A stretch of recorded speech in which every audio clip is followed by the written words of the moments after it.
আসসালামু আলাইকুম প্রিয় দর্শক, যে যেখান থেকে দেখছেন সকলকে স্বাগতম এবং আশা করি আপনারা সকলেই ভালো আছেন। আমিও আলহামদুলিল্লাহ আপনাদের দোয়ায় অনেক ভালো আছি। প্রিয় দর্শক, ভিডিও থাম্বনেল দেখেই ভিডিওর টপিক বুঝে গেছেন। তো কথা বলবো ক্রোয়েশিয়া নিয়ে। ক্রোয়েশিয়ার বেশ কিছু নতুন তথ্য এবং বর্তমান ওয়ার্ক পারমিট ইস্যুর কী অবস্থা, এবং আমার ৩টি অনলাইন করা ছিল ক্রোয়েশিয়ার একটি 5 স্টার হোটেল অ্যান্ড রেস্টুরেন্টে। তো ওই কোম্পানির মালিককে পুলিশ স্টেশন থেকে ডাকছে এই পারমিটগুলোর বিষয়ে। তো সেখান থেকে কী তথ্য পাওয়া গেছে এই বিষয়গুলো শেয়ার করব। এবং আমাদের বাঙালিদের মতোই কিন্তু সেম অবস্থা ইন্ডিয়ান নেপালিদের, সে বিষয়গুলোও ক্লিয়ার করব। তো অনুরোধ থাকবে সম্পূর্ণ ভিডিওটি দেখবেন। এরপরে যদি কোনো প্রশ্ন থাকে বা না বুঝেন তখন কমেন্ট বক্সে কমেন্ট করবেন, আমি রিপ্লাই দেওয়ার চেষ্টা করবো ইনশাল্লাহ। এবং ভিডিওর ডেসক্রিপশন বক্সে আমার ফেসবুক লিঙ্ক দেওয়া থাকবে, চাইলে ওখান থেকে আমার মেসেঞ্জারেও নক দিতে পারবেন। তো প্রথম কথা হচ্ছে, ক্রোয়েশিয়ার 10টি ভিসা হয়েছে গত বৃহস্পতিবারে ঢাকা ভিএফএস থেকে। বাংলাদেশ ঢাকা ভিএফএস থেকে 10টি পাসপোর্ট ডেলিভারি হয়েছে, 10টি ভিসা। এবং এই 10টি পারমিট ইস্যু হয়েছিল 25 সালে, এবং এর অনলাইনও হয়েছিল 25 সালে জানুয়ারি মাসে। তো এখন আমার প্রশ্ন হচ্ছে, যদি মানে সবার কথা অনুযায়ী আমি ধরি যে ক্রোয়েশিয়া বন্ধ, বাঙালিদের জন্য ব্যান্ড, তাহলে এই 10টি ভিসা কি করে হলো, এবং 25 সালে পারমিট ইস্যু হইলো, ওই পারমিটে ভিসা কিভাবে হলো? এখন আপনারা অনেকে বলতে পারেন যে ভাই 10টা ভিসা হয়েছে, প্রমাণ দেন। প্রমাণ ভাই আপনারা তো এখন মানে ফেসবুকের গ্রুপ থেকে সারা বিশ্বে নিউজ রাখেন, যোগাযোগ রাখেন, খোঁজ খবর রাখেন, সব তথ্য আপনাদের কাছে আছে। তো এটাও একটু খোঁজ নিয়ে নেন ঢাকা বিএফএস এ, যে গত বৃহস্পতিবারে যে কয় তারিখ ছিল আর কি, ওই তারিখে খোঁজ নিন ঢাকা বিএফএস এ, যে ক্রোয়েশিয়ার 10টা পাসপোর্ট ডেলিভারি হয়েছে কিনা এবং ওগুলা ভিসা হয়েছে কিনা। তার কারণ হচ্ছে প্রমাণ দেওয়াটা টাফ। গত কয়েকদিন আগে আমি একটি গ্রুপে দেখলাম একজন পোস্ট করছে যে বাংলাদেশে ঢাকা ভিএফএস থেকে ক্রোয়েশিয়ার ভিসা কেউ পাইছেন কিনা বা পাসপোর্ট ডেলিভারি পাইছেন কিনা। তো ওখানে এক ভাই কমেন্ট করছে, জি আমি পাইছি। তো তারে তো মনে করেন রীতিমতো অপমান, অপদস্থ, দালাল, বাটপার, এরপরে হাহা রিয়াক দিয়ে মনে করেন যে তারে বিধিকিচ্ছা, মানে বেকায়দা অবস্থা। তো এরকম যদি আপনারা করতে থাকেন তাহলে আপনাদেরকে কে প্রমাণ দিবে আর কে তথ্যগুলো দেবে কম? ক্রোয়েশিয়ার যারা অরিজিনাল তথ্যগুলো শেয়ার করে তাদের আমি নাম বলবো না, আপনারা জানেন। তারা বাংলাদেশের যে যে ভণ্ড দালালের মুখোশ উন্মোচন, তারপরে ডিম ইউরোপ হেল্পলাইন, এরপরে আহ, ইউরোপ প্রত্যাশী ঐক্য পরিষদ, এই সমস্ত গ্রুপ থেকে আহ, যারা পোস্ট করে তাদেরকে যে অপমান অপদস্থ করছেন। সো ক্রোয়েশিয়ার সঠিক নিউজ এদের কাছ থেকে আপনারা আর আশা করেন না। আপনারা ওই বাংলাদেশে বসে এই ফেসবুকে পোস্ট করবেন, আরেক বাংলাদেশে বসে থাকা লোক দেখবে, এবং এগুলা নিয়েই চর্চা পরিচর্চা চলতে থাকবে। বাট ক্রোয়েশিয়ার গতিতে চলতে থাকবে। তো আমার ভিডিওর কমেন্ট বক্সে এসেও কয়েকজন বাজে কমেন্ট করছে দেখছি। আমি তাদেরকে আমার ভাষায় বলে দিছি যে আমার ভিডিও তাদেরকে না দেখার জন্য এবং কমেন্টস না করার জন্য। কজ আমি ভিডিও মেক করি টাকা ইনকামের উদ্দেশ্যে বা ভাইরাল হওয়ার উদ্দেশ্যে না। কারণ এই ইউটিউবে ভিডিও করে আমি যে টপিকের ভিডিও দিই, এই ধরনের ভিডিও থেকে আর্ন করা যে খুব বেশি পসিবল এমন না বিষয়টা। দ্বিতীয় বিষয় হচ্ছে, আমি কোনো এডিট করি না, আমার কোনো ভিডিও তৈরি করার পরিকল্পনা নাই, নাই স্ট্যান্ড, নাই বুম যেটা সাউন্ড কোয়ালিটি ভালো করে। এই ধরনের আমি প্রফেশনালি থাম্বনেল দেই না। তো আমি জাস্ট ভিডিও মেক করি, আমার ভালো লাগে এই কারণে। দ্বিতীয় কারণ হচ্ছে, যে সমস্ত ভাইয়েরা মানে কিছু তথ্য জানতে চাই, শুনতে চাই এবং আমাকে ভালোবাসে, তাদের উপকারের স্বার্থে আর কি। তো এ পর্যন্ত এমন কোনো তথ্য দিইনি যেটি মানে কারো ক্ষতি হবে, এরকম কোনো তথ্য আমি দেইনি এবং নেক্সটেও দেবো না। তো যাক, এখন মেন কথায় আসি, যে ক্রোয়েশিয়ার ভিসা 10টা হয়েছে বললাম।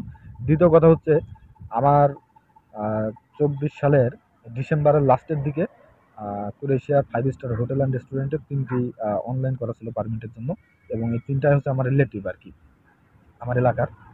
তো পুলিশ স্টেশন থেকে ওই কোম্পানির মালিককে ডাকছে গত পরশুদিন, ডেকে ওনাকে 1800 ইউরো পুলিশ স্টেশনে জমা দিতে বলছে, এবং এই 3জনের নতুন পুলিশ ক্লিয়ারেন্স সরাসরি হার্ড কপি ওরা চাইছে। ওই পুলিশ স্টেশনে জমা দিতে হবে, হার্ড কপি দিলে এই পারমিটগুলো দিবে, এরকম জানাইছে আর কি। তো কোম্পানির মালিক 1800 ইউরো নিজের থেকেই জমা দিবে, উনি এগ্রি, কারণ ওনার ওয়ার্কার প্রয়োজন। এবং এই পারমিটগুলো হবে, এবং উনি শিওর করছে যে পারমিট ইস্যু হইলে ভিসাও 100% হবে, এরকম শিওর করছে। এখন আপনারা অনেকে বলতে পারেন যে ভাই কি দালালি করেন না? দালালি বলতে আমি অ্যাজ ইউজুয়ালি এই লাইনের কাজ করি না। ক্রোয়েশিয়ার বেশ কিছু অপরচুনিটি ছিল, বেশ কিছু কোম্পানির মালিকের সঙ্গে আমার লিঙ্ক আপ ছিল। তো ওই সময় কাজ করলে বেশ কিছু করা যেত, বাট আমি অ্যাভেলেবল করি নাই। কিছু পারমিটের জন্য অনলাইন করছিলাম, তার ভিতর থেকে 3টা নিউজ এই পর্যন্ত, আর 5-7টার মতো আছে, ওগুলোর এখনো কোনো তথ্য পাইনি, অপেক্ষা করছি আর কি। এবং আমার কোনো ক্লায়েন্টের কাছ থেকে লক্ষ লক্ষ টাকা নেওয়া নাই, যে তাদেরকে আমি ভুলভাল বোঝাই, টাকা দিতে পারছি না বিধায় বুঝাই, মানে অপেক্ষা করাবো, এরকম কোনো উদ্দেশ্য আমার নাই। এবং যে সীমিত অ্যাডভান্সটা আমার কাছে করে রাখছে, এনি টাইম তারা যে আমার বাসা থেকে নিয়ে আসতে পারে। সো এটি তাদেরকে মোটিভেটেড করার জন্য ভিডিও মেক করা না। আর তৃতীয় কথা হচ্ছে আপনার ক্রোয়েশিয়াতে ইন্ডিয়া, নেপালি, বাংলাদেশিদেরও কিন্তু একই অবস্থা। বাঙালিদের পারমিট ইস্যু হচ্ছে না, স্থগিত আছে। তার ইন্ডিয়া, নেপালিদের যে অ্যাভেলেবল পারমিট ইস্যু হচ্ছে, বিষয়টা কিন্তু এমন না, বা অনলাইন হচ্ছে, বিষয়টা এমন না। সবারই একই অবস্থা, ওদের সার্ভার টোটালি মনে করেন স্থগিত করে রাখছে। ওদের কিছু নতুন অভিবাসন আইন পরিবর্তন পরিমার্জন করছে, যেগুলো না করা পর্যন্ত এটি স্বাভাবিক হবে না। আমি যতই ডেট দিই, বা যে যতই ডেট দিক, আগামী মাসে, এই মাসে, সেই মাসে, যত ডেটই দিক, ওই ডেটে কাজ হবে না। ওরা যেদিন ঘোষণা দিবে ওদের নতুন অভিবাসন আইন, ওই দিনই আপনার সবকিছু স্বাভাবিক হবে, এবং বাঙালিদেরও পারমিট হবে, ভিসা হবে। এটি আপনাদের সাথে আমি চ্যালেঞ্জ করলাম যে বাঙালিরা পারমিট পাবে নেক্সটে, এবং ভিসাও পাবে, কিন্তু সেটির সংখ্যা থাকবে সীমিত। কজ ক্রোয়েশিয়ায় যে সমস্ত বাঙালিরা এসে চলে গেছে, শুধু বাঙালি, আমরা শুধু বাঙালির দোষ দিই আর কি, ইন্ডিয়া, নেপালিরাও কিন্তু গেছে। এবং মরক্কো থেকে আসছিল কয়েক ভাই আমাদের সাথে পোল্যান্ডে, এবং পোল্যান্ড থেকে গেছে ইটালিতে। এখন আমি কিন্তু পোল্যান্ডে আসছি শখ করে না, আমার কোম্পানির মালিক নিজে আমাকে বাস টার্মিনালে তার প্রাইভেট কারে রেখে গেছে, যে তুই পোল্যান্ডে যা, ওখানে ডকুমেন্টস কর, বৈধ থাক, এবং ভালো টাকা আর্ন কর, কাজ কাম কর। কারণ ক্রোয়েশিয়ায় সমস্যা, তার কাজ নাই কোম্পানিতে। আমার কোম্পানির মালিক মুসলিম ছিল আর কি। তো যাই হোক, নেপালি, ইন্ডিয়া, তারপরে পাকিস্তানি বলেন, ওই মরক্কো বা অন্যান্য দেশ থেকে যারাই আসে ক্রোয়েশিয়ায়, এসে যদি কাজ না পায়, তো ক্রোয়েশিয়ায় কি মানে ধুমু খাবে বসে বসে? তো সবাই চলে যায়। তো বাঙালিদের সংখ্যাটা একটু বেশি, যার কারণে বাঙালিদের নামটা বারবার আসে আর কি। তো এই যে তাদের দেশে কর্মী আসে, ওয়ার্কার আসে, আসার পরে থাকে না, অন্য দেশে চলে যায়, ইটালি, স্পেনে। তো ক্রোয়েশিয়া সরকার এটি নিয়ে মানে রিসার্চ করছে আর কি। এখন বলতে পারেন যে ভাই রিসার্চ করছে মানে, আর ইউরোপিয়ান ইউনিয়ন থেকে কিন্তু ক্রোয়েশিয়ান গভর্নমেন্টকে একটি চাপ দিছিল, এবং একটি বার্তা দিছিল যে এটি কেন হচ্ছে, তাদেরকে খতিয়ে দেখার জন্য। তো খতিয়ে যখন দেখছে, তখন মানে এই ওয়ার্কারদের চেয়েও বা বাঙালিদের চেয়েও মানে বেশি দোষী হচ্ছে ওদের দেশের ক্রোয়েশিয়ার, সরি, ক্রোয়েশিয়ার হচ্ছে অসাধু এজেন্সি এবং কোম্পানি, যারা ভিসা পারমিটের ব্যবসা করছিল। পারমিট ইস্যু করে ভিসা হওয়ার পরে ক্রোয়েশিয়ায় আসলে আর রিসিভ করে না, টিআরসি করে দেয় না, কাজ দেয় না। তো তখন বাধ্য হয়ে বাঙালিরা বা অন্যান্য ওয়ার্কাররা ইউরোপের অন্য দেশে চলে যায়। তো যার কারণে ক্রোয়েশিয়া থেকে কিন্তু ছোটোখাটো কোম্পানি এবং সাপ্লাই কোম্পানি টোটালি বন্ধ করে দিছে। এরা আর পারমিট ইস্যু করতে পারবে না, এবং পারমিটের আবেদনটাও করতে পারবে না, এবং নতুন কোম্পানি পারমিটের কোনো আবেদন করতে পারবে না। বড় বড় কোম্পানিগুলা, যে সমস্ত কোম্পানিতে ক্রোয়েশিয়ান নাগরিকরা কাজ করছে গত 1 বছর ধরে, এবং কোম্পানির ব্যাকগ্রাউন্ড ভালো, ট্যাক্স, ভ্যাট সব কিছু ওকে, এই ধরনের কোম্পানিগুলো বিদেশ থেকে কর্মী হায়ার করতে পারবে। এবং যাতে পরবর্তীতে কোনো ওয়ার্কার নিয়ে আসার পরে মানে ওরা পালাইতে না পারে, ওয়ার্কাররা যদি অন্য দেশে না যাইতে পারে, সেই ব্যাপারে ব্যবস্থা নিচ্ছে। এবং কোম্পানির থেকে বড় অ্যামাউন্টের একটি ডিপোজিট রাখছে, যেটি বললাম যে আমার ওই পারমিটগুলোর জন্য 1800 ইউরো চাইছে ওরা ডিপোজিট আর কি। তো কোম্পানি এই ডিপোজিটটা করবে, যদি ওরা কাজ না দেয় বা ওয়ার্কার ভেঙে যায়, তাহলে ড্রাইভার ওই কোম্পানির আর কি, এই ডিপোজিটের টাকা অফেরতযোগ্য।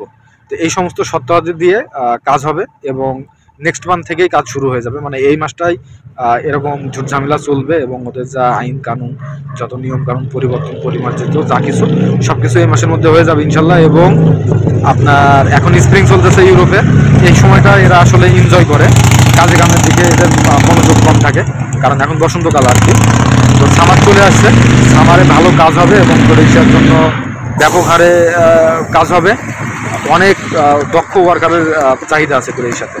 দেখছেন আপনারা কিছুদিন আগে 70,000 ওয়ার্কারের চাহিদা এই 25 সালের, ওদের পর্যটন খাত এবং অন্যান্য খাত মোকাবেলা করতে 70,000-এর মতো নতুন ওয়ার্কারের প্রয়োজন।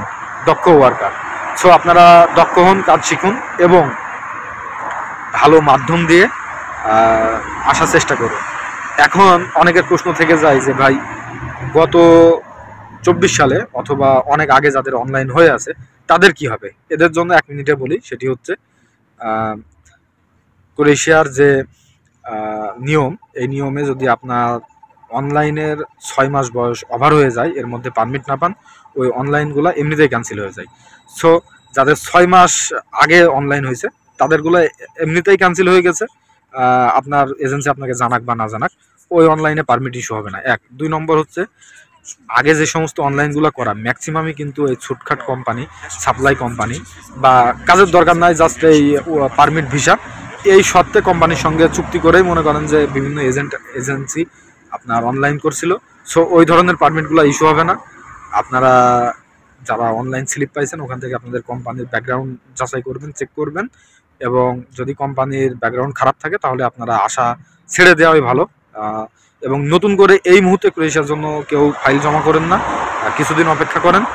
নেক্সট মান্থ থেকে যখন সব কাজকাম শুরু হবে তখন ক্রোয়েশিয়ার জন্য নতুন করে ফাইল জমা দিবেন এবং ভালো এজেন্সির কাছে, যাদের কাছে টাকা পয়সার গ্যারান্টি আছে। আর রিসেন্ট যাদের অনলাইন হয়েছে এবং কোম্পানির ব্যাকগ্রাউন্ড ভালো, তাদের এজেন্সি যদি ভালো হয় এবং টাকা পয়সার নিশ্চয়তা থাকে তাহলে তাদেরকে বলবো একটু ধৈর্য ধরেন, অপেক্ষা করেন, হয়তো ভালো কিছু হবে ইনশাল্লাহ। তো ভিডিও অনেক লম্বা হয়ে গেছে, একটি ভিডিওতে এত কথা আসলে শোনার ধৈর্য থাকে না। তো দেখা হবে পরবর্তী কোনো এক ভিডিওতে, পরবর্তী কোনো টপিক নিয়ে। সে পর্যন্ত ভালো থাকবেন সবাই এবং পরবর্তী ভিডিও দেখার আমন্ত্রণ জানিয়ে এখানে শেষ করছি। আসসালামু আলাইকুম।